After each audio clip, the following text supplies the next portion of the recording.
नमस्कार दोस्तों, स्वागत है आपके अपने YouTube चैनल सनविक क्लासेस में। हम लोग प्लेटफॉर्म बुक में दिया हुआ एएलपी टेक्नीशियन के प्रैक्टिस सेट देखें। आज प्रैक्टिस सेट नंबर 14 देखेंगे। इससे पहले सारे प्रैक्टिस सेट को देखा गया है और प्लेलिस्ट भी बना दिया गया है। आप इसे पूरा ज़रूर देखें। यहाँ पे सारे 75 प्रश्नों को डिटेल फुल सोल्यूशन किया जाता है। तो आइए शुरू करते हैं पहले प्रश्न से। पहला प्रश्न है कि एक विद्यार्थी ने किसी संख्या को 2/7 के बदले 3/4 से गुना कर दिया। परिकलन में त्रुटि प्रतिशत कितना है? तो सबसे पहले क्या करेंगे कि 7 तथा 4 को क्या करेंगे, एलसीएम निकालेंगे। कितना हो जाएगा? 28 हो जाएगा। अब 2/7 गुना 28 करेंगे तो ये 8 हो जाएगा, और 3/4 करेंगे तो ये हो जाएगा 21। अब क्या है कि जब 2/7 के बदले 3/4 से गुना करता है तो इन दोनों में त्रुटि क्या होता है? तो प्रतिशत त्रुटि बराबर हो जाएगा 21 - 8 गुना 100। बस इतना ही करना है। ये हो जाएगा 13/8 गुना 100 बराबर 325/2 बराबर 162.5%। तो आंसर हो जाएगा ऑप्शन बी। नेक्स्ट है, एक महिला 78 पेंसिल बेचती है और इसमें उसे 13 पेंसिलों के विक्रय मूल्य के बराबर लाभ प्राप्त होता है। 13 पेंसिलों के विक्रय मूल्य के बराबर लाभ प्राप्त होता है। उसका प्रतिशत लाभ ज्ञात करना है। तो अभिष्ट लाभ परसेंट बराबर क्या हो जाएगा? डायरेक्ट इसे कीजिए। 13 का तो उसे लाभ होता है, कितना में होता है?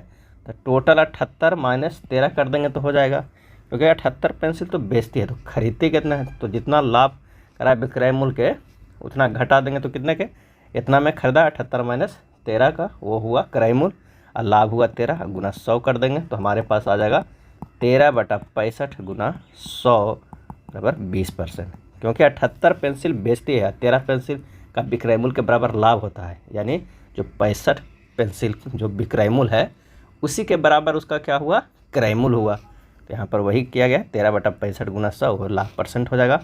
आंसर जो हो जाएगा 20% डी हो जाएगा। नेक्स्ट है, नीले, लाल, काले व सफ़ेद रंग के समान ताप वाले 4 तारों को ठंडा होने दिया जाता है। किसकी शीतलन दर सबसे अधिक होगा? आंसर हो जाएगा डी, सफ़ेद का। नीले, लाल, काले व सफ़ेद रंग के समान ताप वाले चारों तारों को ठंडा होने दिया जाता है। शीतलन की जो दर होता है सर्वाधिक सफ़ेद रंग की होगी। सफ़ेद रंग की वस्तु सभी प्रकार के रंगों का उत्सर्जन कर देगा, इसलिए इसके शीतलन की दर सर्वाधिक होगी। काली वस्तु के शीतलन की दर सबसे न्यूनतम होगा। वैसी वस्तुओं जो अपने ऊपर आपतित सभी प्रकार के तरंग दैर्ध्य को अवशोषित कर लेता है पूर्ण ब्लैक वस्तु कहलाता है। ब्लैक वस्तु का प्रवणता जो आर होता है वो 0 होता है। ब्लैक वस्तु का जो अवशोषण क्षमता ए होता है वो 1 होता है। चलिए नेक्स्ट प्रश्न है कि समान मोटाई एवं क्रमशः एल और 5L लंबाई वाले 2 तार है।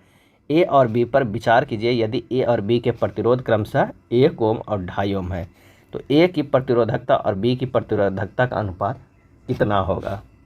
प्रतिरोध बराबर होता है, आर बराबर होता है रो एल बाई क्या होता है? ए होता है। जहाँ पर क्या है कि आर प्रतिरोध है, ए जो है अनुप्रस्थ काट का क्षेत्रफल है, और हमारे पास जो एल है जो तार की लंबाई है। तो चलिए एल यहाँ पर क्या है? डिफरेंट है, और रो हमें निकालना है, आर डिफरेंट है, ए तो सभी का बराबर है, कॉमन है। तो हमारे पास हो जाएगा आर ए बटा आर बी बराबर हो जाएगा रो ए बटा रो बी इंटू क्या हो जाएगा हमारे पास? तो वो हो जाएगा एल ए बटा एल बी हो जाएगा। और एरिया कांस्टेंट है इसलिए उसे हम छोड़ देते हैं, डायरेक्ट इसी को देखते हैं। तो आर ए बटा आर बी, तो आर ए कितना है? 1 है, और आर बी कितना है? 2.5 बराबर रो ए बटा रो बी। और एल कितना है? एल 1 है, और एल बी कितना है? 5L है। यहाँ से निकाल देंगे रो ए बटा रो बी बराबर हो जाएगा हमारे पास कितना? 5/2.5। इधर जाकर गुना करेंगे तो आंसर हमारे पास आ जाएगा 2। सही आंसर हो जाएगा वो हो जाएगा सी।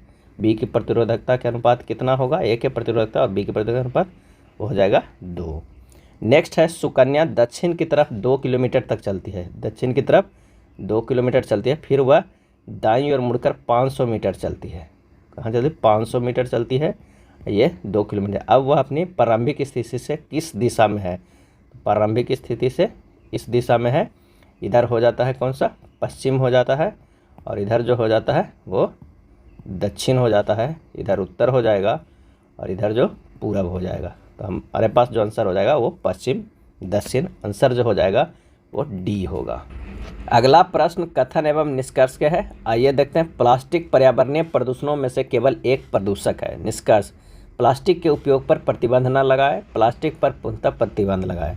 और इसका सही आंसर हो जाएगा बी, न तो निष्कर्ष 1 और न ही निष्कर्ष 2 पालन करता है कथन के अनुसार। कथन के अनुसार प्लास्टिक के उपयोग पर प्रतिबंध न लगाए, यह कहना गलत है क्योंकि यह एक प्रदूषक वस्तु है, एवं प्लास्टिक पर पूर्णतः प्रतिबंध लगाया जाए यह भी कहना गलत होगा क्योंकि प्लास्टिक से बहुत सारी उपयोगी वस्तुएं भी बनाई जाती है जो मानव के दैनिक उपयोग में काम आती है। इसलिए अतः न तो निष्कर्ष 1 और न ही 2 पालन करता है। महाजनपद युग के दौरान उज्जैन खाली स्थान की राजधानी थी। आंसर हो जाएगा बी, अवंती। महाजनपद युग के दौरान उज्जैन अवंती की राजधानी थी। अवंती महाजनपद 2 भागों में उत्तरी अवंती एवं दक्षिणी अवंती में बटा हुआ था। उत्तरी अवंती की जो राजधानी थी उज्जैन थी और दक्षिणी अवंती की राजधानी महिष्मती थी। उत्तरी अवंती एवं दक्षिणी अवंती के बीच प्रेतावती नदी बहती है। अगला प्रश्न 50 पैसे, 25 पैसे और 10 पैसे के कुल 480 सिक्के हैं। उनका मूल्य 5:3:1 के अनुपात में है। तदनुसार उन सिक्कों की संख्या क्या है? तो यहाँ जो कह रहा है कि 50 पैसे, 25 पैसे और 10 पैसे के जो हमारे पास है वो कितने अनुपात में है? 5:3:1 के मूल्य है। ये जो है मूल्य है। तो संख्या कितनी हो सकती है? अगर 5 के अनुपात में है, 50 पैसे है तो कितना हो जाएगा? 10 हो जाएगा। अगर ये 25 पैसे के 3 है तो कितना हो जाएगा? 12, 4×3=12। और ये 1 रुपया का मूल्य है 10 पैसे के तो कितना हो जाएगा? 10 हो जाएगा। अगर इसका हम फिर से करते हैं तो ये हो जाएगा 5, 6, 5 हो जाएगा। इसे हाफ हाफ करें। अब 5×5 = 10, 16 इकाई टोटल हमारे पास है, यानी संख्या है तो कितने है? 480 रुपया का मूल्य का है, क्योंकि ये हम मूल्य लिखे हैं इसी के है। तो 16 इकाई बराबर 480 मूल्य के है। तो 1 इकाई बराबर कितना हो जाएगा? 1 इकाई बराबर 480/16 बराबर 30 हो जाएगा। अब हमारे पास जो है वो 5 इकाई का है। कौन सा? 50 पैसा वाला। तो 30 × 5 बराबर 150 हो जाएगा। और उसके बाद 6 इकाई का कौन सा है? तो वो है 25 पैसा वाला। तो 30 × 6 बराबर 180। अब 5 इकाई बराबर कितना हो जाएगा? 5 इकाई है वो 10 पैसे वाला, तो 5 × 30 बराबर 150। यही हमें संख्या निकल के आ जाएगा। आंसर जो हो जाएगा वो हो जाएगा सी। अगला प्रश्न है कि 2 वर्ष के अंत में एक निश्चित राशि पर चक्रवृद्धि ब्याज 408 रुपये होता है। उसी अवधि के लिए समान राशि पर साधारण ब्याज 400 रुपये है। वार्षिक ब्याज दर करें। तो 2 वर्ष के लिए अगर साधारण ब्याज निकालेंगे तो अगर पी है तो ये कितना हो जाएगा? पहला वर्ष 200 और दूसरा वर्ष 200, क्योंकि 400 टोटल है। लेकिन चक्रवृद्धि ब्याज 408, यानी 1 साल 2 पे होगा कितना? 8 रुपया भी एक्स्ट्रा निकल रहा है जो 200 पे लगेगा दूसरे साल। तो यहाँ से दर निकल जाएगा। दर बराबर 8/200 × 100 करेंगे तो कितना हो जाएगा? 4%। 4% हमारा आंसर आ जाएगा। एक और मेथड है। दर बराबर जो हमारे पास होता है वो CI - SI/SI 2 साल के कह रहा है तो 2 से डिवाइड कर दीजिए और गुना 100 कर दीजिए। यहाँ से निकल जाइए 408 - 400/400/2 गुना 100 सोल्व कीजिएगा तो ये भी 4% आएगा। आंसर हो जाएगा सी। नेक्स्ट है, किसी वेग पर चलती हुई एक ट्रेन से एक व्यक्ति प्लेटफॉर्म पर एक गेंद को गिराता है। प्लेटफॉर्म पर खड़ा एक प्रेक्षक द्वारा देखा गया गेंद का मार्ग क्या होगा? आंसर हो जाएगा सी, एक परवलय होगा। किसी वेग पर चलती हुई एक ट्रेन से एक व्यक्ति प्लेटफॉर्म पर एक गेंद को गिराता है। प्लेटफॉर्म पर खड़े प्रेक्षक द्वारा देखा गया गेंद का मार्ग एक परवलय होगा, पाराबोला होगा। यदि ट्रेन से गेंद को बाहर फेंका जाता है तो ट्रेन में खड़े व्यक्ति द्वारा इसका पथ सरल रेखा दिखेगा। और यदि ट्रेन से कोई गेंद प्रेक्षक के ऊपर फेंकता है तो 3 प्रमुख बातों को स्पष्ट करता है। ट्रेन के एक समान वेग में होने पर गेंद प्रेक्षक के हाथ में गिरेगा। ट्रेन के त्वरित गति में होने पर गेंद प्रेक्षक के पीछे गिरेगा। ट्रेन के मध्यम गति होने पर गेंद प्रेक्षक के आगे गिरेगा। समरूप वेग में गति का परिमाण एवं दिशा दोनों नियत रहता है और असमान वेग में गति का परिमाण तथा दिशा दोनों अपरिवर्तित रहता है। अपरिवर्तित नहीं, दोनों परिवर्तित होता है। समान वेग में गति का परिमाण तथा दिशा दोनों परिवर्तित होता है। अगला है 20 सेंटीमीटर फोकस दूरी वाला एक अपसारी दर्पण वस्तु के आकार के 1/3 आकार का प्रतिबिंब निर्मित करता है। वस्तु दर्पण से कितनी दूरी पर है? तो इसका देख सकते हैं इस तरह अपसारी दर्पण की बात कर रहा है। यहाँ पर से ये एफ हो जाएगा और यहाँ भी एफ होगा। यहाँ से अगर रेखा किरण आ रहा है और ये यहाँ रिफ्लेक्ट होके जा रहा है। तो आइए प्रश्न में देखते हैं। कह रहा है कि H1/H0 बराबर कितना है, 1/3 है। जहाँ मतलब H1/H0 क्या है, वो m है। m बराबर होता है कितना, तो वो होता है HI/H0 बराबर -V/U। 1/3 बराबर -V/U, तो V बराबर हो जाएगा -U/3। अब फार्मूला दर्पण फार्मूला में रख दीजिए, 1/F बराबर 1/V प्लस 1/U। 1/20 बराबर 1/-U/3 प्लस 1/U। U बराबर हो जाएगा -40 सेंटीमीटर। आंसर हो जाएगा हमारे पास, वो हो जाएगा D।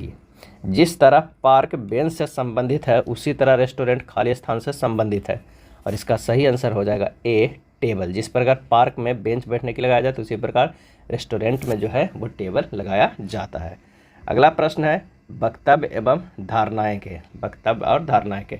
वक्तव्य है कि यह डिटर्जेंट अन्य डिटर्जेंट की तुलना में बेहतर साफ करता है। धारणाएं है बाजार में अन्य डिटर्जेंट है, बिल्कुल सही है। अन्य कोई डिटर्जेंट नहीं है जो बेहतर साफ करता है। इसका जो सही आंसर हो जाएगा वो हो जाएगा D, दोनों 1 और 2 अंतर्निहित है, क्योंकि दिए गए वक्तव्य के अनुसार केवल धारणाएं 1 और 2 अंतर्निहित है। बाजार में अन्य डिटर्जेंट है तथा अन्य कोई डिटर्जेंट ऐसा नहीं है जो बेहतर साफ करता है, तो दोनों सही है। निम्नलिखित में कौन सा राज्य प्राकृतिक रबड़ का एक प्रमुख उत्पादक है, और इसका सही आंसर हो जाएगा ऑप्शन C, केरल। केरल राज्य प्राकृतिक रबड़ का एक प्रमुख उत्पादक है। केरल भारत में रबड़ का सर्वाधिक उत्पादन करने वाला राज्य भी है, और विश्व में प्राकृतिक रबड़ का सबसे बड़ा उत्पादक देश जो है वो है थाईलैंड, और श्रीलंका का नाम प्रमुख रबड़ उत्पादक देशों में आता है। चलिए अगला प्रश्न है A तथा B के लिए दूरी तय करने दर का अनुपात 2:3 है तथा A के B के अपेक्षाकृत दूरी तय करने में 10 मिनट अधिक समय लगता है। यदि A अपनी गति दुगनी कर दे तो दूरी तय करने में उसे कितना समय लगेगा। मान लें कि A और B है, उसकी चाल है जो 2:3 है। समय कितना लग रहा है, तो 3:2 लग रहा है। दोनों का क्या है, +1 का है। अगर इधर से देखते हैं तो +1 का है। 1 इकाई बराबर कितना समय लग रहा है, तय करने में 10 मिनट अधिक समय लग रहा है, यानी 10 मिनट लग रहा है। 3 इकाई बराबर कितना हो जाएगा, 30 मिनट।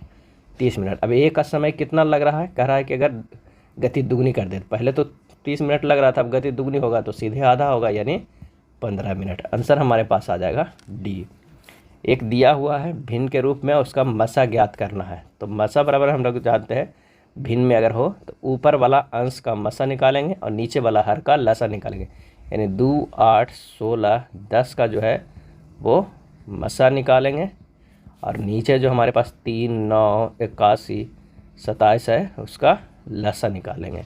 ऊपर का मसा हो जाएगा 2 और नीचे का हो जाएगा 81। आंसर हमारे पास आ जाएगा, वो कौन हो जाएगा, D। नेक्स्ट है किसी परिनालिका द्वारा उत्पन्न चुंबकीय क्षेत्र बढ़ता है, और इसका सही आंसर हो जाएगा C, मुलायम लोहे का कोर के अंदर करने से। किसी परिनालिका यानी परिनालिका मतलब सोलेनॉइड द्वारा उत्पन्न चुंबकीय क्षेत्र बढ़ता है। सोलेनॉइड के भीतर मुलायम लोहे का कोर अंदर करने से ये बढ़ता है। सोलेनॉइड द्वारा उत्पन्न चुंबकीय क्षेत्र की तीव्रता निम्न बातों पर निर्भर करता है। सोलेनॉइड के प्रति एकांक लंबाई में फेरों की संख्या पर, धारा की प्रबलता पर एवं क्रोड के पदार्थ पर। सोलेनॉइड की कुल चुंबकीय क्षेत्र B बराबर जो होता है μ0Ni होता है। अगला है T आवर्तकाल का एक सरल लोलक का बॉब धातु का बना है तथा ऋणावेशित है। यदि इसको धनावेशित प्लेट के ऊपर दोलन कराए तब इसका आवर्तकाल क्या होगा, और इसका सही आंसर हो जाएगा B, T से कम हो जाएगा। T आवर्तकाल का एक सरल लोलक को बॉब धातु का बना है तथा ऋणावेशित है। यदि इसको धनावेशित प्लेट के ऊपर दोलन कराए तो इसका आवर्तकाल जो है T से कम हो जाएगा। नेक्स्ट है उस समुच्चय का चयन कीजिए जिसमें दी गई संख्याओं के बीच वही संबंध है जो नीचे दिए गए समुच्चयों की संख्याओं के बीच में है। 8, 5, 12, 2, 6, 22 है। यहाँ पर 8 + 12 किया गया है, 20 है। अब बीच वाला भागा 5 से करेंगे तो हमारे पास 4 आ रहा है। उसी तरह 22 + 2 करेंगे तो कितना हो जाएगा, 24 हो जाएगा। भागा 6 करेंगे तो ये भी 4 आ जाए। इसी तरह देखना है कि इसमें आंसर कौन सा सही हो सकता है। तो 1 + 23 करेंगे 24 हो जाएगा, उसको भागा 6 से देंगे तो ये भी 4 आ जाएगा। आंसर जो हमारे पास हो जाएगा वो हो जाएगा A। दिए गए विकल्पों में उस संख्या का चयन कीजिए जो निम्नलिखित श्रेणी में प्रश्नवाचक चिन्ह पे आएगी। तो यहाँ पर देखिए कि 12 से क्या है 14 गया है प्लस 2 है, और 14 से 16 गया है प्लस 2, 16 से 2 18 गया है प्लस 2, और 18 के बाद ये तीसरा में होगा, लेकिन प्रश्न बचा उससे पहले 17 से 19 2, 19 से 21 और 21 से 23। आंसर हमारे पास आ जाएगा, वो हो जाएगा बी। अगला प्रश्न है कि प्राचीन भारतीय संस्कृति के संदर्भ में पंचायतन का अर्थ क्या है, और इसका सही आंसर हो जाएगा आंसर सी, मंदिर वास्तुकला की एक शैली है। प्राचीन भारतीय संस्कृति के संदर्भ में पंचायतन का अर्थ है मंदिर वास्तुकला की एक शैली है। पंचायतन शैली किसी देवता और उसके साथ के 4 देवताओं की मूर्तियों के समूह के लिए प्रयुक्त होता है। बद्रीनाथ मंदिर में 5 मूर्तियां हैं जो बद्री पंचायतन के नाम से प्रसिद्ध है। पंचायतन शैली मुख्य देवता के अतिरिक्त मंदिर के चारों किनारों पर 4 अन्य देवताओं की मूर्तियां स्थापित की जाती है, जैसे ऐसा लगता है कि वो जो मुख्य देवता है वो पंचायत बैठा रहे हैं। पंचायतन शैली मंदिर के कुछ उदाहरण हैं, जैसे दशावतार मंदिर, खजुराहो के कंदरिया महादेव। भारत में मंदिर निर्माण की मुख्य शैली जो है वो कौन कौन है, तो एक तो है नागर शैली, एक है द्रविड़ शैली, और एक जो है वो क्या है बेसर शैली। जो अभी हाल फिलहाल जो श्री राम के मंदिर अयोध्या में बना है वो किस शैली में बना है, तो नागर शैली में बना है। नेक्स्ट है x का मान ज्ञात कीजिए जिसके व्यंजक 2 - 3x - 4x स्क्वायर का महत्तम मान है। तो इसे सबसे पहले क्या है, इसे तोड़ देते हैं। पहले इधर माइनस करते हैं, 4x स्क्वायर प्लस 3x - 2 लिखते हैं। से और आगे लिखेंगे तो माइनस करेंगे, 2x का स्क्वायर लिख सकते हैं प्लस 2 गुना 2x गुना 3/4 प्लस 3/4 के होल स्क्वायर माइनस 3/4 का स्क्वायर माइनस 2, ये लिख सकते हैं। इसी इक्वेशन को इस रूप में तोड़ दिए हैं। इससे और करेंगे माइनस इसे रहने देते हैं, 2x प्लस 3/4 के होल स्क्वायर इसे लिख सकते हैं प्लस 3/4 के होल स्क्वायर प्लस 2। अब व्यंजक का महत्तम मान होगा यदि 2x प्लस 3/4 इक्वल टू 0 होगा, तब 2x बराबर -3/4, x बराबर -3/8। आंसर जो हमारे पास हो जाएगा वो हो जाएगा सी। कौन सा आ जाएगा, सी। 10 लगातार सम संख्याओं का योग जो है वो 750 है। सबसे बड़ी संख्या क्या होगा, यहाँ पर कह रहा है 10 लगातार सम संख्याओं का योग। तो औसत 750/10 कितना हो जाएगा, वो है 75। सबसे बड़ी संख्या क्या है इसमें। अब मध्यम पद जो होगा वो क्या होगा, अगर x है कितना 5वां पद जो होगा वो क्या होगा, मध्यम होगा, और वो कौन सा होगा, वो 74 होगा, क्योंकि औसत तो 75 है उससे कम होगा। और जो 10वां 6ठा पद होगा वो कितना होगा, x + 2, क्योंकि सम संख्याओं को कह रहा है, और ये 6वां पद होगा और वो कितना होगा 76 होगा, क्योंकि 74 है तो 76 है। तो जो अभीष्ट संख्या हमारे पास निकल के आएगा उसे गुना कर सकते हैं कितने में, 74 प्लस 5 गुना 2 यानी 74 प्लस 10 बराबर 84। 84वां जो है वो सबसे बड़ी संख्या होगा। या इस तरह के औसत अगर 75 आ गया तो 74 हमारा तो क्या हो जाएगा, वो 5वां पद हो जाएगा 74।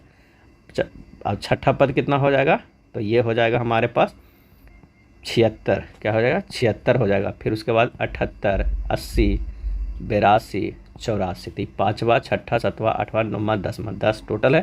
तो सबसे बड़ा कौन है, तो वो है 84। इस तरह भी देख सकते हैं। आंसर जो हो जाएगा बी।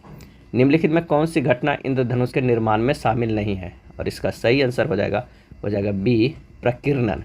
प्रकीर्णन घटना इंद्रधनुष के निर्माण में शामिल नहीं है।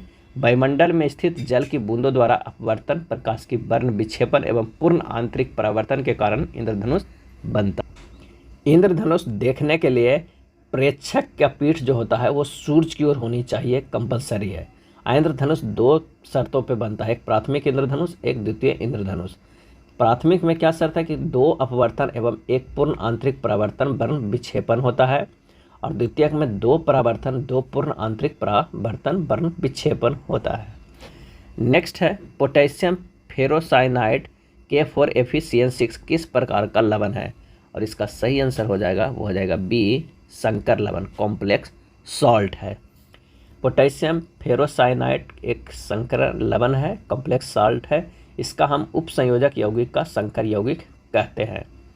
नेक्स्ट है विद्यार्थियों की एक कक्षा में राधिका का स्थान शीर्ष से 18वां और नीचे से 32वां है। शीर्ष से क्या है, तो ये 18वां है यानी 17 इधर है, और नीचे से क्या है 32वां है, नीचे से जो है वो 32वां है, यानी इधर 31 है। तो टोटल हो जाएगा 31 प्लस 17 प्लस 1 खुद। आंसर जो हमारे पास हो जाएगा वो हो जाएगा कौन सा, तो हो जाएगा सी 49।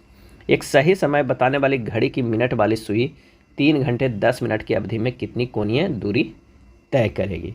1 मिनट में मिनट वाली सुई द्वारा तय की गई जो डिग्री होता है वो कितना होता है, 6 डिग्री होता है। तो 3 घंटे 10 मिनट यानी कितना हो गया 190 मिनट, और उससे 6 से गुना कर देंगे कितना होगा 1140 डिग्री। आंसर हमारे पास आ जाएगा वो होगा डी। नेक्स्ट प्रश्न है, केंद्रीय सांख्यिकी संगठन द्वारा खाली स्थान आधार पर औद्योगिक उत्पादन सूचकांक की गणना की जाती है, इसे प्रकाशित किया जाता है। आंसर हो जाएगा ए मासिक। केंद्रीय सांख्यिकी संगठन द्वारा जो मासिक आधार पर औद्योगिक उत्पादन सूचकांक की गणना की जाती है और इसे प्रकाशित किया जाता है। केंद्रीय सांख्यिकी संगठन की स्थापना 2 मई 1951 को हुई थी। NSSO की स्थापना 1950 में किया गया था। NSSO और CSO के विलय कर 2019 में NSO की स्थापना की गई थी। अगला है, एक अकेले किसी कार्य को 10 दिनों में पूरा करता है, B अकेले उसी कार्य को 15 दिनों में पूरा करता है। A, B और C एक साथ मिलकर इस कार्य को 4.1/2 दिन में पूरा कर सकते हैं। यदि B कार्य नहीं करता है जबकि A और C से शुरू करके एक एक दिन छोड़कर कार्य करते हैं तो कार्य कितने दिनों में पूर्ण हो जाएगा। तो ये इसे सोल्व करते हैं। A जो है कितने दिन में 10 दिन में, B है जो 15 दिन में, और A plus B plus C बराबर 9/2 दिन में। और इन सब का एलसीएम लेंगे तो टोटल कितना कार्य हो गया 90 कार्य हो गया। अगर हम क्षमता की बात करें तो इसका 9 क्षमता, इसका 6 और इसका 20 है। तो C की क्षमता नहीं दिया हुआ है तो सबसे पहले C की क्षमता निकालेंगे तो 20 माइनस 9 प्लस 6 करेंगे कितना हो जाएगा 5 हो जाएगा। यानी वैकल्पिक तरीके से अब हमें देखना है कि A और C ही काम कर रहा है, यानी कितने क्षमता से 9 प्लस 5 से कर रहा है। लेकिन इन दोनों के क्षमता जो है वो 14 यूनिट तो हुआ, लेकिन ये क्या है अल्टरनेट कर रहा है, एक दिन C कर रहा है एक दिन A कर रहा है, यानी CA CA CA CA CA CA इस तरह के कर रहा है। अगर हम इस तरह देखेंगे तो ये कितना है 9 प्रति में plus 5 plus 9 plus 5 plus 9 plus 5 plus 9 plus 5 plus 9 plus 5 plus 9 plus 5, इस तरह हमें देखना है। 2 दिन में 14 यूनिट होता है तो इतना से मल्टीप्लाई कीजिए कि वो 90 से कम हो। तो अगर हम 14 गुना 6 करते हैं तो 84 आता है। टोटल इसमें कितना दिन लगा, तो इसमें 12 दिन लगा, क्योंकि एक दिन C करता है उसके बाद A करता है फिर C करता है, यानी टोटल कितना 12 दिन लगा। अब बचा हमारे पास कितना 6 यूनिट कार्य बचा। तो जब A और C खत्म हो गया तो अब क्या है C करेगा कितना 5 यूनिट बचेगा कितना 1 यूनिट बचेगा, और एक जो बचेगा वो कितना जिसकी क्षमता 9 है A करेगा तो 1/9, यानी टोटल हमारे पास लगा 12 दिन प्लस 1 दिन प्लस जो 1 बच गया उसका 1 कर रहा है तो 9 से भागा देंगे, ये हो जाएगा 13.1/9। आंसर हमारे पास आ जाएगा वो हो जाएगा कौन सा, वो हो जाएगा ए। अगला है, निम्नांकित ग्राफ का अध्ययन कीजिए और उसके आधार पर पूछे गए प्रश्नों को उत्तर दीजिए। निम्नांकित बार ग्राफ 6 अलग अलग संस्थानों में कक्षा 12 की बोर्ड की परीक्षा में उत्तीर्ण हुए विद्यार्थियों की संख्या को दर्शाता है। आइए देखते हैं। संस्था U, T, P और Q से उत्तीर्ण हुए विद्यार्थियों की कुल संख्या संस्थान S और R से उत्तीर्ण हुए कुल विद्यार्थियों की संख्या से कितनी अधिक है। तो सबसे पहले देखना है U plus T plus P plus Q बराबर कितना होगा 70 प्लस 90 प्लस 120 प्लस 100 बराबर हो जाएगा 380। और S प्लस R का कितना है 85 प्लस 60 बराबर 145। अंतर हो जाएगा 380 माइनस 145 235। आंसर जो हो जाएगा वो हो जाएगा ए। अगला प्रश्न, एक केमिकल कंपाउंड दिया हुआ है उसमें कितने पाई बंध मौजूद है। तो सबसे पहले इसे तोड़ कर लिखना होगा। C पर एक H है, इस पर ट्रिपल बॉन्ड है, C से एक सिंगल बॉन्ड है, यहाँ पर H है, इस पर डबल बॉन्ड है, यहाँ पर C होगा, इस पर सिंगल बॉन्ड H है। उसके बाद C है, इस पर H है, ये H है और ये H है, इस तरह के बना हुआ है। अब जो सिंगल बॉन्ड होता है उसमें एक सिग्मा बनता है, डबल बॉन्ड में जो होता है एक सिग्मा और एक जो है वो पाई बॉन्ड बनता है, और जिसमें ट्रिपल बॉन्ड बन रहा है उसमें क्या होता है कि एक सिग्मा और 2 पाई बनता है। अब इसमें से पूछ रहा है कि कितने पाई बनेंगे। तो पाई डबल बॉन्ड और ट्रिपल बॉन्ड में है। ट्रिपल बॉन्ड में कितना पाई बनते हैं, तो ट्रिपल बॉन्ड में होगा 2, डबल बॉन्ड में होगा 1, बाकी सिंगल बॉन्ड में तो सिग्मा ही बनेगा। आंसर जो हमारे पास हो जाएगा ए, टोटल 3 होगा, 2 + 1 3। अम्ल ए, बी, सी एवं डी का पीएच मान 1, 2, 3 और 4 है। इसमें से सबसे शक्तिशाली अम्ल कौन है, तो जिसका मान सबसे कम होगा वही शक्तिशाली अम्ल होगा। आंसर जो हमारे पास हो जाएगा वो हो जाएगा ए। उस विकल्प का चयन कीजिए जो इसमें दी गई आकृति अंतर्निहित है। सही आंसर हो जाएगा वो हो जाएगा डी। एक कूट भाषा में ऑरेंज को इस तरह रूप में लिखा जाता है, उसी तरह मैंगो को किस प्रकार लिखा जाएगा। तो यहाँ देखिए कि ओ से -1 करेंगे तो हमारे पास आ जाता है आई, आर में +1 करेंगे तो हो जाएगा एस, ए में -1 करेंगे तो हमारे पास क्या हो जाएगा, वो हो जाएगा यू। और ये इसलिए किया गया है ए से -1 से यू, क्योंकि जो स्वर है ए, ई, आई, ओ, यू के अनुसार एक घटाकर तथा व्यंजन में एक जोड़कर जो है वो कूट किया गया है। तो यहाँ पर से जो घटाएंगे ए से तो क्या होगा, यू ही जाएगा, क्योंकि ए, ई, आई, ओ, यू है, एक घटाएंगे तो कहाँ होगा, यहाँ पर पहुँचेगा। ठीक उसी तरह अगर हम एन के हैं, एन में +1 करेंगे तो वो होगा, यानी सीरीज तो +1 -1 +1 के चल रहा है, लेकिन यहाँ पर सिर्फ अल्फ़ाबेटिकल पे ध्यान देना है। तो इसी तरह अगर हम मैंगो के देखते हैं तो एम से क्या करेंगे, +1 करेंगे तो हमारे पास क्या हो जाएगा, एन होगा, और 1 से -1 करेंगे तो हमारे पास क्या हो जाएगा, यू हो जाएगा। इस तरह के सीरीज होगा। तो आंसर जो हमारे पास होगा वो होगा सी। अगला है, निम्नलिखित में कौन सा पर्वतीय स्थल धौलावीरा पर्वत श्रेणी में स्थित है, और इसका आंसर हो जाएगा ए, डलहौजी। डलहौजी पर्वतीय स्थल जो है वो धौलाधर पर्वत श्रेणी में स्थित है। डलहौजी हिमाचल प्रदेश का प्रसिद्ध पर्यटन स्थल है। डलहौजी स्थल को 1854 ईस्वी में British governor general Lord Dalhousie ने स्थापित किया था और नैनीताल उत्तराखंड का एक हिल स्टेशन है। फूलों की घाटी उत्तराखंड के चमोली में स्थित है और फूलों का मैदान गुलमर्ग जम्मू और कश्मीर राज्य में स्थित है। गुलमर्ग स्थान पहले गौरी मार्ग के नाम से जाना जाता था। चलिए अगले प्रश्न पे चलते हैं कि राम और उसके 2 बच्चों की जो औसत आयु है 17 वर्ष है, जबकि राम की पत्नी और उन्हीं बच्चों की औसत आयु जो है वो 16 वर्ष है। यदि राम की आयु 33 वर्ष है तो उसकी पत्नी की आयु वर्षों में कितनी होगी। राम + 2 बच्चे की जो औसत आयु है वो कितने हैं, तो टोटल जो हमारा कितना है, 51 वर्ष है। और उसकी पत्नी + 2 बच्चे का, पत्नी + 2 बच्चे का वो कितना है, 16 × 3 बराबर कितना हो जाएगा, 48 वर्ष। अब राम अब माइनस पत्नी अगर कर देंगे तो हमारे पास कितना हो जाएगा, 3 वर्ष का हो जाएगा। 33 माइनस जो हमारे पास सर है कितना, पत्नी बराबर 3 वर्ष, क्योंकि राम की आयु क्या है, 33 वर्ष दिया हुआ है। तो पत्नी की जो आयु है वो निकल कर आ जाएगा 33 - 3 बराबर 30 वर्ष। आंसर जो हमारे पास हो जाएगा वो हो जाएगा डी। अगला प्रश्न है, एक रेलगाड़ी बिना रुके 50 किलोमीटर/आवर की औसत गति से और रुकने के साथ 40 किलोमीटर/आवर की औसत गति से चलती है। रेलगाड़ी औसतन प्रति घंटा कितने मिनट रुकती है।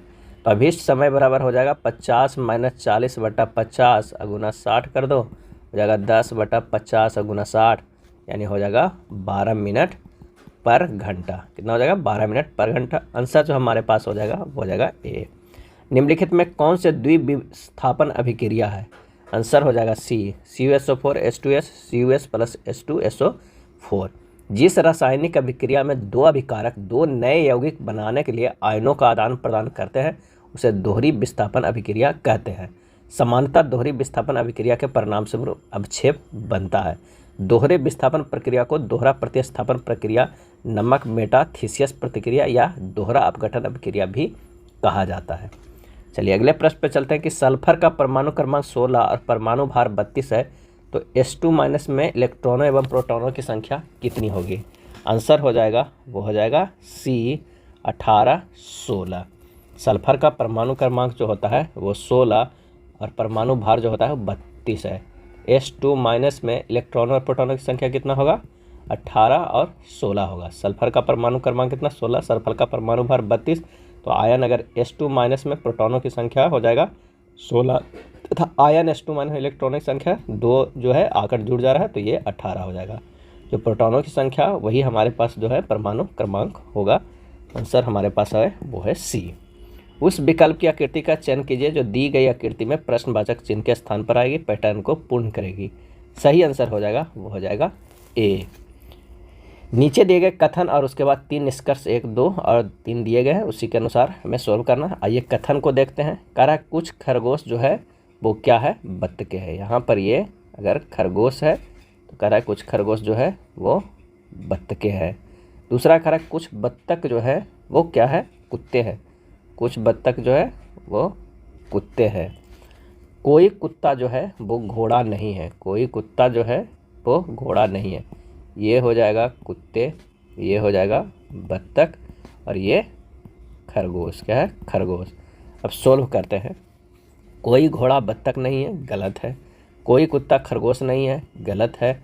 कुछ बत्तखें खरगोश है, सही है। तो आंसर यहाँ पर हो जाएगा वो हो जाएगा थर्ड। सही आंसर हो जाएगा वो हो जाएगा डी। केवल निष्कर्ष थर्ड अनुसरण करते हैं। निम्नलिखित में कौन सा वेन आरेख निम्नलिखित वर्गों के बीच संबंध को बेहतर ढंग से दर्शाता? महिला पुलिस, चाचा, फूफा, मामा, माताएं। आंसर जो हमारे पास हो जाएगा वो हो जाएगा डी। माताएं में जो हो जाएगी ये माताएं हो जाएगी, ये महिला पुलिस, महिला पुलिस और ये हो जाएगा चाचा, फूफा, मामा। वर्तमान में भारत का सबसे लंबा पुल है। सही आंसर हो जाएगा ए, सेबरी नहावा सेव अटल सेतु। सेबरी नहावा सेव अटल सेतु भारत का सबसे लंबा पुल है।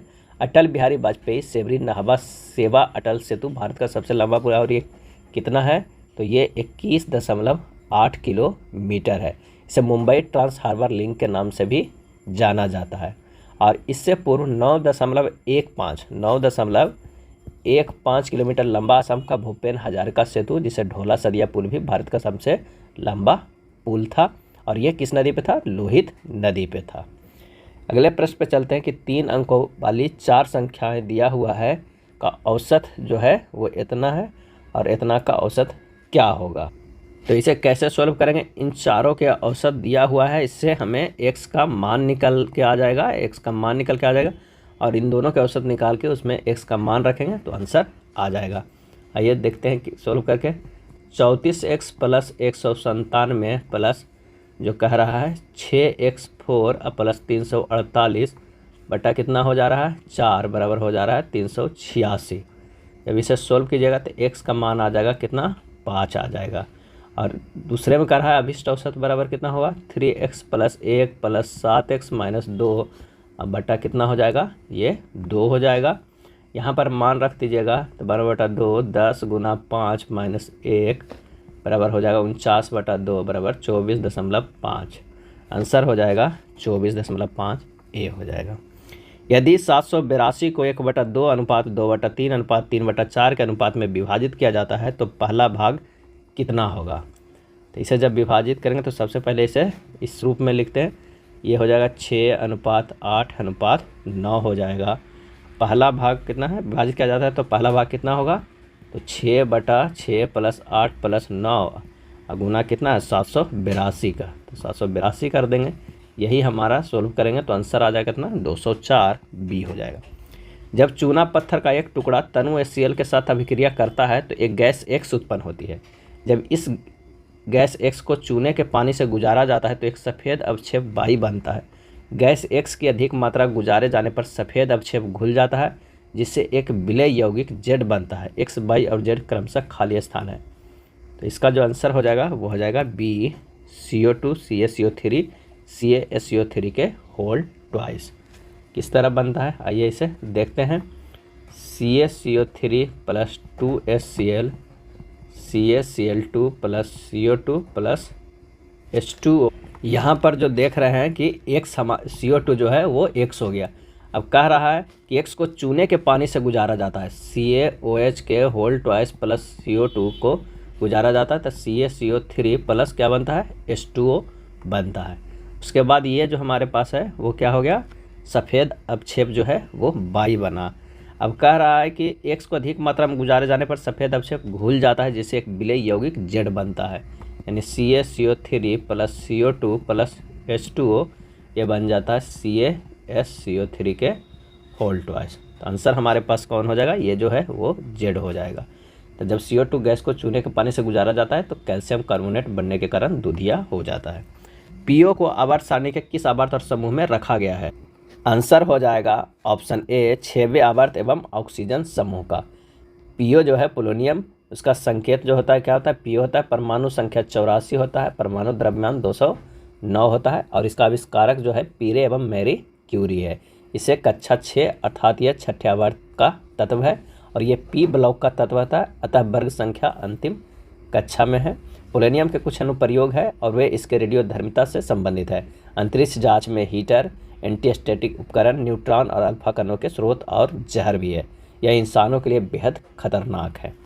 अगला है A माइनस बी का अर्थ A B की बहन है, A गुना B का अर्थ है A B की पति है, A भागा B का अर्थ है A B का बेटा है। तो एक समीकरण दिया है, U और बाई से क्या संबंध है ये हमें बताना है। तो पहले बाई गुना M कर है, यानी बाई जो है वो क्या है? पति पत्नी है M का। उसके बाद मैं T से संबंध बता रहा है, तो M जो है वो बहन है किसे? T का। उसके बाद कहा जा रहा है Z के बारे में है, तो T बहन है किसके? Z का। उसके बाद L का भागा L कहा गया है, यानी L का बेटा जो है वो क्या है? वो Z है। और U से गुना U है, यानी पति पत्नी है। L और U जो है वो क्या है? वो पति पत्नी है। तो इन दोनों में संबंध हमको बाई और U में बताना। हमारा आंसर जो हो जाएगा वो U जो है वो बाई की सास है। सही आंसर होगा ऑप्शन C। दिए गए विकल्पों में वह आकृति चुने जो निम्नलिखित श्रृंखला में प्रश्नवाचक के स्थान पर आएगी। आंसर हो जाएगा वो होगा D। यदि दर्पण को चित्र के अनुसार PQ पर रखा जाता है तो दिए गए संयोजन का सही दर्पण प्रतिबिंब चयनित कीजिए। तो ये हो जाएगा वो है C। हाल ही में किस मंदिर को विश्व का 8वां आश्चर्य घोषित किया है? और इसका आंसर हो जाएगा वो है B अंकोर वाट मंदिर। अंकोर वाट मंदिर को विश्व का 8वां आश्चर्य घोषित किया है और ये कहाँ है? तो ये कंबोडिया देश में है। भगवान विष्णु को समर्पित अंकोर वाट मंदिर का निर्माण 12वीं सदी में सूर्यवर्मन द्वितीय के द्वारा किया गया था। विश्व के अन्य 7 आश्चर्य सूची में है गीजा का ग्रेट पिरामिड, चीन का महान दीवार, ताजमहल, इटली का रोमन कोलोसियम, पेरू का माचू पिचू, जॉर्डन का Petra, Christ the Redeemer Rio de Janeiro Brazil का और चिचेन इत्सा मेक्सिको शामिल है। एक लंब वृत्तीय शंकु के आधार और ऊंचाई को दुगना कर दिया गया है तो शंकु का आयतन क्या होगा? शंकु का जो आयतन होता है वो क्या होता है? 1/3 पाई r स्क्वायर h होता है। अब r1 के जगह पर 2r कर दिया गया है और h1 के जगह पर 2h कर दिया है, तो दूसरे शंकु का आयतन क्या हो जाएगा? 1/3 पाई 2r के स्क्वायर गुना 2h हो जाएगा 1/3 पाई r स्क्वायर h गुना 8, यानी कितने हो जाएगा? वो पूर्व का आयतन का जो 8 गुना हो जाएगा। आंसर जो हमारे पास हो जाएगा वो होगा A। यदि 4 into cosec square 57 degree minus tan square 33 degree minus cos 90 degree minus by tan square 60 degree tan square 24 degree बराबर बाई/2 है तो बाई का मान क्या होगा? प्रश्न में कह रहा है क्या कि 4 into cosec square 57 degree minus tan square 33 degree minus cos 90 degree minus by tan square 60 degree tan square 24 degree बराबर बाई/2 का। जब इसे आगे सॉल्व करेंगे तो 4 into cosec square 57 degree minus cot square 57 degree minus 0 minus by tan square 66 degree into cot square 66 degree बराबर कितना? बाई/2। जब इसे आगे सॉल्व करेंगे तो 4 गुना 1 माइनस बाई गुना 1 बराबर बाई/2 हो जाएगा। 4 बराबर हो जाएगा बाई/2 प्लस बाई 4 बराबर 3/2, तो बाई बराबर हमारे पास आंसर हो जाएगा 8/3। आंसर हो जाएगा 8/3 A हो जाएगा। निम्नलिखित में से कौन स्वपोषी होता है? और इसका सही आंसर हो जाएगा वो हो जाएगा कौन? B शैवाल। शैवाल स्वपोषी होता है। शैवालों के अध्ययन को फाइकोलॉजी कहते हैं। इनका शरीर सुकाय सदृश होता है। शैवाल जो है प्रायः पर्णहरित युक्त संवहन उत्तक रहित होता है। क्लोरेला नामक शैवाल को अंतरिक्ष यान के केबिन में उगाकर अंतरिक्ष यात्री को प्रोटीन युक्त भोजन, जल और ऑक्सीजन प्राप्त हो सकते हैं। किस जीवाणु की क्रिया से दूध दही में जम जाता है? आंसर हो जाएगा B lactic acid bacteria. Lactic acid bacteria जीवाणु की क्रिया से दूध दही में जम जाता है। अगले प्रश्न पे चलते हैं कि नीचे 4 वर्ण समूह दिए गए हैं जिनमें से 3 किसी संदर्भ में एक समान है और उनमें से एक असंगत है, उस असंगत वर्ण समूह का चयन करें। तो यहाँ पर देखिए कि बी से एफ गया है +4 है, एफ से एल गया है +6 है और एल से टी गया है +8 है, यानी +4 +6 +8 के इसमें सीरीज है। इसमें भी एल से पी, पी से भी, पी से डी, ये +4 +6 और +8 गया है। यहाँ देखते हैं तो ये भी +4 +6 और +8 है, लेकिन एल से ओ गया है वो +3 है, ओ से यू गया है +6 है और यू से सी गया है +8 है, यानी शुरुआत में 4 की जगह +3 है। तो हमारा असंगत जो है वो है डी। उस विकल्प का चयन कीजिए जिसके शब्दों के मध्य वही संबंध है जो दिए गए शब्द युग्म के शब्दों के मध्य है। तो पेडोलॉजी और मृदा, आंसर हमारे पास हो जाएगा वो हो जाएगा डी, पोमोलॉजी फल। पेडोलॉजी में मृदा का अध्ययन किया जाता है, उसी प्रकार पोमोलॉजी में फल का अध्ययन किया जाता है। अक्षरों के उस संयोजन का चयन कीजिए जिसमें दी गई श्रृंखला में रिक्त स्थानों में क्रमबद्ध रूप से रखने पर श्रृंखला पूर्ण हो जाएगी। आंसर जो हमारे पास हो जाएगा वो हो जाएगा डी। हाल ही में दिसंबर 2023 में शेख हसन खान ने किस महाद्वीप की सबसे ऊंची चोटी माउंट विंसन को फतह किया? और इसका सही आंसर हो जाएगा वो है सी, अंटार्कटिका। शेख हसन खान ने अंटार्कटिका महाद्वीप की सबसे ऊंची चोटी माउंट विंसन को फतह किया। सितंबर 2023 में बलजीत कौर ने अफ्रीका की सबसे ऊंची चोटी माउंट किलिमंजारो पर फतह किया था। बलजीत कौर सितंबर 2023 में, दिसंबर 2023 में कौन फतह किया है? तो वो फतह किया है शेख हसन खान ने। और अगस्त 2023 में रोहतास बिश्नोई द्वारा यूरोप की सबसे ऊंची चोटी माउंट एल्ब्रूस की फतह किया गया है। अंजलि शर्मा ने दक्षिण अफ्रीका के माउंट किलिमंजारो की शिखर तक सफलतापूर्वक चढ़ाई की है। अगला है एक इक्वेशन दिया गया थी, श्रृंखला दिया गया है और उसका मान ज्ञात करना है। तो जब इसे सोल्व कीजिएगा आंसर हमारे पास आ जाएगा वो हो जाएगा डी, -11। व्यावसायिक कॉर्क निम्नलिखित में से मात्र एक मृत उत्तक है जो कि स्थूल दीवारों पर निक्षेपित हो जाता है। आंसर हो जाएगा ए, सुबेरिन। व्यावसायिक कॉर्क सुबेरिन मात्र एक मृत उत्तक है जो कि स्थूल दीवारों पर निक्षेपित हो जाती है। कोशिकाओं से उत्तक का निर्माण होता है, सेलुलोज से कागज तैयार किया जाता है। ल्यूकोप्लास्ट जो स्टार्च के भंडारण में कार्य करते हैं कहलाते हैं, और इसका सही आंसर हो जाएगा ए, एमिलोप्लास्ट। ल्यूकोप्लास्ट जो स्टार्च के भंडारण में कार्य करते हैं एमिलोप्लास्ट कहलाते हैं। ल्यूकोप्लास्ट एक प्रकार का प्लास्टिड है जो रंगहीन और गैर वर्णक युक्त प्लास्टिड है। निम्न में से कौन सा रोग थायराइड ग्रंथि से संबंधित नहीं है? आंसर हो जाएगा सी, एडिसन का रोग। एडिसन रोग थायराइड ग्रंथि से संबंधित रोग नहीं है, यह रोग एड्रिनल ग्रंथि से संबंधित है। अब पलमूर का रोग, हाशीमोटो का रोग और अबटूबामंता, ये सभी थायराइड ग्रंथि से संबंधित है। नेक्स्ट है दिए गए विकल्पों में उस संख्या का चयन कीजिए जो निम्नलिखित श्रेणी में प्रश्नवाचक चिन्ह के स्थान पर आ सकती है। यहाँ पर देखिए कि 53 से 61 गया है, ये क्या है +8 है। 61 से 88 गया है +27 है। 88 से 152 गया है 64 है, यानी 8 जो है वो 2 के क्यू है, 27 जो है 3 के क्यू है, 64 जो है 4 के क्यू है। और 152 से 277 जो गया है वो कितना है 125 है, 125 भी 5 के स्क्वायर है। अगला होगा क्यू है 6 के क्यू, 6 के क्यू कितना होता है 216, यानी 277 + 216 जोड़ देंगे हमारे पास 493 जो आएगा वो सही आंसर आएगा। दिए गए विकल्पों में उस अक्षर समूह का चयन करें जो निम्नलिखित श्रेणी में प्रश्नवाचक चिन्ह के स्थान पे आ सकते। यहाँ पर देख रहे हैं कि ए से ई गया, ई से आई गया, आई से ओ गया, ये सब +4 और आई से ओ और ओ से यू जाएगा +6 का, यानी ओ से +6 करेंगे तो हमारे पास क्या आ जाएगा यू आ जाएगा। अब जेड से भी गया है तो ये हो जाएगा -4, भी से आर गया -4, आर से एल गया है -6 और एल से भी जाएगा -6, यानी शुरुआत के 2 -4 या +4 है, अब बाद में -6 2 बार लगातार या +6 है। आंसर हो जाएगा एफ। उसी तरह के से एन गया है वो +3 है, एन से क्यू गया +3, ओ से टी +3 और टी से जो क्या जाएगा वो डब्लू आएगा +3। तो आंसर हमारे पास हो जाएगा UFW, आंसर सी हो जाएगा। एक निश्चित कूट भाषा में कैंडल को इस तरह रूप में कूटबद्ध किया जाता है, उसी कूट भाषा में क्यूट को किस रूप में कूटबद्ध किया जाएगा?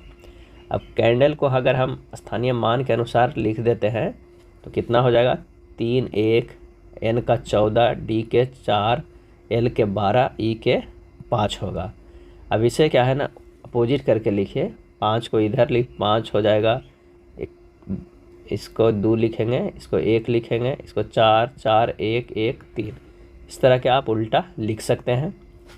उसी तरह अगर क्यूट को लिखेंगे तो कितना होता है 17 21 9 5 20, लिखेंगे इसे किस तरह तो 0 2 5 9 1 2 7 1, लास्ट में 71 आएगा। तो आंसर जो हमारे पास हो जाएगा वो कौन सा हो जाएगा, तो हो जाएगा ए। हाल ही में बॉम्बे स्टॉक एक्सचेंज BSE के नए अध्यक्ष कौन बने हैं, आंसर हो जाएगा सी SS मुद्रा। SS मुद्रा बॉम्बे स्टॉक एक्सचेंज के नए अध्यक्ष बने हैं। 1875 में स्थापित बॉम्बे स्टॉक एक्सचेंज का मुख्यालय मुंबई में स्थित है। 8:12 का तृतीयानुपाती क्या होगा, सॉरी 18:12 का 18:12:12:1 है, तो कह रहा तृतीयानुपाती क्या होगा, तो 18x बराबर हो जाएगा 12 गुना 12, तो x बराबर हो जाएगा 12 गुना 12/18 बराबर 8। आंसर हमारे पास हो जाएगा वो हो जाएगा ए। स्पार्क कार्यक्रम हाल ही में किससे संबंधित समाचारों में देखा गया है, और इसका सही आंसर जो हो जाएगा वो हो जाएगा ए, आयुर्वेद अनुसंधान में। स्पार्क का उद्देश्य युवा स्नातक छात्रों के शोध विचारों का समर्थन करना है। 40 ओम प्रतिरोध का एक विद्युत लैंप, 200 ओम प्रतिरोध का एक टोस्टर और 400 ओम प्रतिरोध का एक वाटर फिल्टर समानांतर क्रम में एक 220 वोल्ट स्रोत में संयोजित है। मान लीजिए कि एक विद्युत आयरन 220 वोल्ट के स्रोत से संयोजित किए जाने पर उपरोक्त तीनों उपकरणों द्वारा ली जाने वाली धारा के समान धारा लेता है, तो आयरन का प्रतिरोध और उससे होकर प्रवाहित वाली धारा खाली स्थान है। सबसे पहले यहाँ पर समानांतर क्रम में है, तो 1/RP बराबर हो जाएगा 1/40 1/200 प्लस 1/400, तो RP बराबर हमारे पास आ जाएगा 400/13, यानी आ जाएगा 33.77 ओम हो जाएगा। यह विद्युत धारा प्रवाहित अगर करते हैं, विद्युत धारा किसमें है 220 वोल्ट के स्रोत से संयोजित किए जाने पर, तो I बराबर हो जाएगा कितना V/R, V कितना है 220, रेसिस्टेंस कितना दिया हुआ है 400/13, सॉल्व करेंगे तो 7.15 एम्पियर आ जाएगा। आंसर जो हमारे पास आ जाएगा वो कितना आ जाएगा बी आ जाएगा, 33.77 ओम हो गया है, I जो होगा 7.15 एम्पियर। पादप कोशिका में श्वसन क्रिया जिसमें वे ऑक्सीजन ग्रहण करते हैं और भोजन से ऊर्जा और कार्बन डाइऑक्साइड मुक्त करते हैं कहाँ होती है, और इसका सही आंसर हो जाएगा डी, माइटोकॉन्ड्रिया में होता है। एक कक्षा के सभी 24 विद्यार्थी उत्तर की ओर मुख करके एक सीधी पंक्ति में खड़े हैं। अमित दाएं सिरे से तीसरे स्थान पर खड़ा है, दाएं सिरे से तीसरे स्थान पर खड़ा है, जबकि मारिया बाएं सिरे से तीसरे स्थान पर खड़ा है। मारिया बाएं सिरे से तीसरे स्थान पर खड़ा है, जबकि मारिया बाएं सिरे से तीसरे स्थान पे खड़ी है। मारिया और अमित के बीच जो है वो कितनी विद्यार्थी हैं, और टोटल विद्यार्थी जो कितना है वो है 24 है। तो यहाँ पर 2, यहाँ पर 2, 2 2 4 हो गया, और 2 ये जुट गया, कितना हो गया 6 हो गया, और बाकी बीच में, तो आंसर हमारे पास हो जाएगा 24 में से 6 घटा देंगे 18, यही हमारा आंसर आ जाएगा, ऑप्शन ए हो जाएगा। 6 दोस्त एक गोल घेरे में इसके केंद्र की ओर मुँह करके एक दूसरे के समान दूरी पर बैठे हुए धीराज प्रमोद और पार्थिव के बीच बैठा है। प्रियांशु मुकुंद और लाया के बीच बैठा है। प्रमोद और मुकुंद एक दूसरे के सामने बैठे हुए हैं। लाया प्रमोद के बाईं ओर बगल में है, पार्थिव के बाईं ओर बगल में कौन बैठा है, अगर यहाँ पर प्रमोद बैठा हुआ है, यहाँ पे धीराज बैठा हुआ है, यहाँ पे पार्थिव बैठा हुआ है, यहाँ पे मुकुंद है, प्रश्न के अनुसार यहाँ पे क्या है वो प्रियांशु है, और यहाँ लास्ट में जो बचेगा वो लाया है। स्पष्ट है कि पार्थिव के बाईं बगल में कौन है, तो वो है धीराज, आंसर हो जाएगा वो है ए। उस सही विकल्प का चयन कीजिए जो दिए गए शब्दों को उस क्रम को दर्शाता है जिस क्रम में वे अंग्रेजी शब्दकोश में आते हैं। तो यहाँ पर जो हो जाएगा वो आंसर क्या हो जाएगा, सबसे पहले जो हमारे पास है वो एक में ये आ जाएगा, दूसरा में ये आ जाएगा, तीसरा में ये आ जाएगा, चौथा में ये आएगा, और पांचवा और आखिरी में जाएगा वो कौन हो जाएगा, ये हो जाएगा। तो आंसर हमारे पास हो जाएगा वो है ए। दिसंबर 2023 को पंडित भवानी शंकर का निधन हो गया, वह थे, और इसका सही आंसर हो जाएगा डी, पखावाज ढोलक वादक। क्या थे, पखावाज ढोलक वादक। विवेक पाटिल भी प्रसिद्ध पखावाज ढोलक वादक है। संतूर वादक पंडित शिव कुमार शर्मा का भी निधन हो गया है। अमजद अली खान भारत के एक प्रसिद्ध सरोद वादक है। 2023 में मशहूर तबला वादक जाकिर हुसैन को पद्म विभूषण पुरस्कार से नवाजा गया है। यह था ALP टेक्नीशियन के प्लेटफॉर्म बुक में दिया हुआ प्रैक्टिस सेट। वीडियो अच्छा लगा तो लाइक एंड शेयर कर दीजिएगा। धन्यवाद।